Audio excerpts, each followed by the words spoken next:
Hey, I'm Niraj, and here we have Caleb and Cayenne, and we have our FEDD final presentation, which was an arcade game called Pin Golf. Pin Golf basically just combines both of these concepts of pinball and golf into one, and we made an arcade game just modeling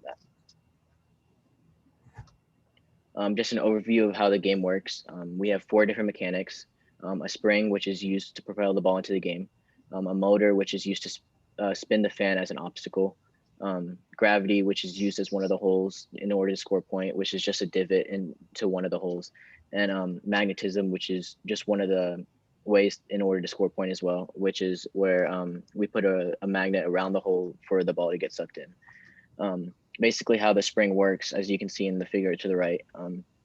The user can pull the plunger back to see if to adjust how much power they want to put the ball into play, and however much power they want to put in, they just release it whenever they want, and it'll go into the field of play.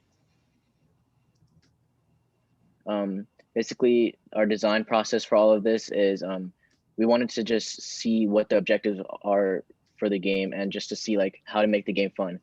So we created a model like this below where we used the spring and we modeled each of the holes and the obstacles, and just to see if this was like a reliable field of play for us to use. And we also added extra details such as a grassy floor just to model the process even better. And just to see how the process worked, because we couldn't actually make the model, we ran physics simulations just to see if this was viable in a real life situation. And at the end, we just added a little bit of designs and our logo to just make the aesthetics better for the project. So I'm Kyan, and I'll be talking about our design challenges. So we didn't have very many. The biggest one was size constraints and the physics sims.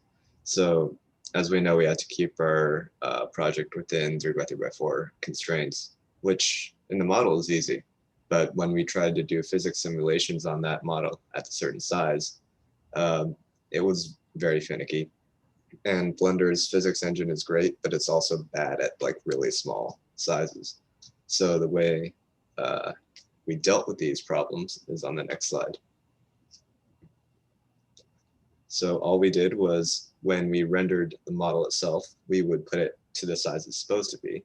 But when we did the physics simulations, I scaled everything up so that it could run more smoothly, because Blender deals better with like a lot of meters rather than like 2 or 3 feet. And I spent more time fine tuning simulations for stuff like further shots, because uh, I can control where the initial velocity of the ball at the beginning, but where it goes is up to the physics sim. And I have an example of that at the very bottom that we can play.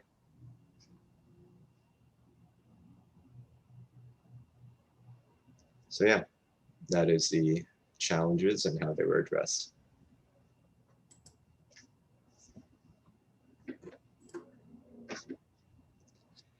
And here's our final product. As you can see, we have our spring shooter, the ball in the field.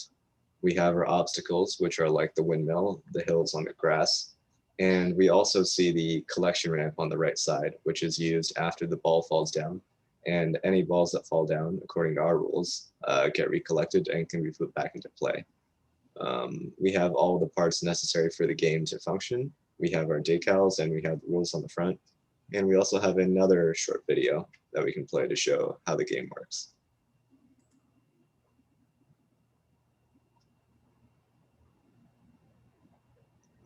So yeah, that's your final product.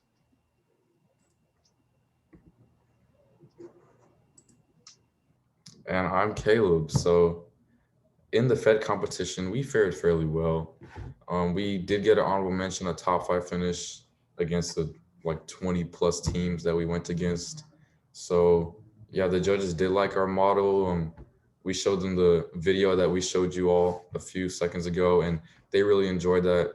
I don't think many other groups had that kind of um, physical display in the 3D fully furnished model that we showed. So it went well, and yeah, with no questions or anything. It was very cut and dry, our representation, our presentation, and what we could have done differently. Um, we basically had all the main points down, but what we could have done differently is just a few touch-ups like the designs and decals.